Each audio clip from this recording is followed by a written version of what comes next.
வணக்கம் and welcome to cinema matrix. இந்த வீடியோவில் எதை பற்றி பார்க்க போகிறோம் அப்படின்னா, மிட் நைட் பிரியாணி கேங்கோட அடுத்த டிஷ் என்ன அப்படின்றத முடிவு பண்ணிட்டாங்க. அதை பற்றி நம்ம டீட்டெயிலாக பார்த்துடலாம்.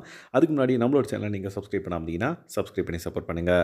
ஸோ தட் தீபக் ப்ரோ வந்து பார்த்திங்க அப்படின்னா அலர்ட் ஆகிட்டார் அப்படின்னே சொல்லலாம். அவர் வந்து வெளியவே வந்து படுத்துட்டு இருக்காரு லிவிங் ஏரியாவில். இவங்க ஏதாவது இன்றைக்கி சமைக்க போகிறாங்க அப்படின்ற மாதிரி ஃபுல் மானிட்டரில் இருக்கார். அதனால் இவங்களால, அதாவது மிட் நைட் பிரியாணி கேங்னால எதுவும் பண்ண முடியல. விஷால் அந்த அன்ஷிதா வந்து பார்த்துட்டு ஓகே தீபக் ப்ரோவில் இங்கே இருக்கார், நம்ம ஒன்றும் பண்ண முடியாது, போயிடலாம் அப்படின்னு மாதிரி போகிறாங்க. பட் தர்ஷிகாவுக்கு வந்து பார்த்திங்க அப்படின்னா பசி எடுத்துச்சு போல். சரி வாங்க ஏதாவது பண்ணலாமா அப்படின்ற மாதிரி வராங்க. பட் கிச்சனில் உட்காந்துட்டு தீபக் சார் அங்கே இருக்கிறாரு அப்படின்றனால பழைய தோசை அந்த சோறு பழைய குழம்பு அதை வச்சு சாப்பிட்டுட்டு இருக்காங்க. தீபக் ப்ரோ வந்து வான் பண்ணிட்டு போவார். அதுக்கப்புறம் வந்து பார்த்திங்க அப்படின்னா சௌந்தர்யாவும் வந்து பார்த்திங்க அப்படின்னா அந்த கேங்குள்ளே வந்து என்ட்ரு ஆகுறாங்க. ஸோ சௌந்தர்யா வந்த உடனே என்னடா பிரியாணியெல்லாம் செஞ்சிங்களாமே அப்படின்ற மாதிரி சொல்லுவாங்க.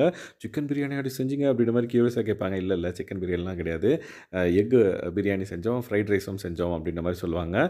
உடனே வந்து சரி நம்ம அடுத்து ஏதாவது செய்யலாமா அப்படின்ற மாதிரி மிட் நைட் பிரியாணி கேங் வந்து கேட்குறப்ப இவங்க யார் சௌந்தர்யா வந்து ஐடியா கொடுப்பாங்க, டெசர்ட் ஏதாவது பண்ணலாம் அப்படின்ற மாதிரி. உடனே ஓகே டெசர்ட் என்ன பண்ணலாம், அந்த ரீசெண்டாக கேசரி வந்து செஞ்சுருப்பாங்க அன்ஷிதா, சூப்பராக இருந்தது. அப்புறம் பிரெட் அல்வா சூப்பராக இருந்தது அப்படின்ற மாதிரி தர்ஷிகாவையும் வந்து லைக் சௌந்தர்யா வந்து பாராட்டுவாங்க. ஸோ சௌந்தர்யாவுக்கு வந்து பார்த்திங்க அப்படின்னா ஓகே டெசர்ட் செஞ்சு சாப்பிடணுன்ற ஒரு ஆசை வந்துருச்சு. உடனே எல்லாருமே வந்து கேட்பாங்க சரி நீயே சொல்லி என்ன செய்யலாம் அப்படின்ற மாதிரி.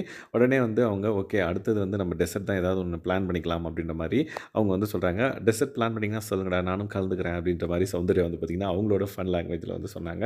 ஸோ இந்த மாதிரி இவங்க மிட் நைட் கேங்லாம் வந்து பார்த்திங்க அப்படின்னா ஃப்ரைட் ரைஸ் செய்யலாம் அப்படின்ற ஒரு தாட்டில் வந்து இருந்தாங்க. அடுத்து ஃப்ரைட் ரைஸ் தான் செஞ்சு சாப்பிட்லாம் அப்படின்ற மாதிரி. பட் சௌந்தர்யா வந்ததுக்கப்புறம் வந்து பார்த்திங்க அப்படின்னா ஓகே அடுத்த தடவை நம்ம டெசர்ட் ஏதாவது வந்து செஞ்சு சாப்பிட்லாம் சூப்பராக அப்படின்ற மாதிரி பிளான் பண்ணியிருக்காங்க. அதுவும் நிறைய சக்கரை போட்டு செய்யலாம் அப்படின்ற மாதிரி சௌந்தர்யா சொல்லுவாங்க. அதுக்கப்புறம் டெசர்ட்னா என்ன செய்யலாம் அப்படின்றப்ப லைக் நம்ம ஏதாவது கேக் செய்யலாம் நிறைய இது போட்டு அப்படின்ற மாதிரி.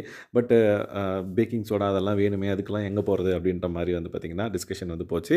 ஸோ கேக் இல்லாத பட்சத்தில் கண்டிப்பாக வந்து ஏதாவது ஒரு டெசர்ட் தான் வந்து மிட் நைட் பிரியாணி கேங்கோட அடுத்த டார்கெட் அப்படின்றத இது மூலமாக நம்ம தெரிஞ்சுக்கலாம். ஸோ என்ன செய்ய போகிறாங்க அண்ட் தென் அடுத்த வாரம் கேப்டன் வந்து இதை தடுப்பாங்களா அப்படின்றதையும் பொறுத்திருந்து பார்ப்போம்.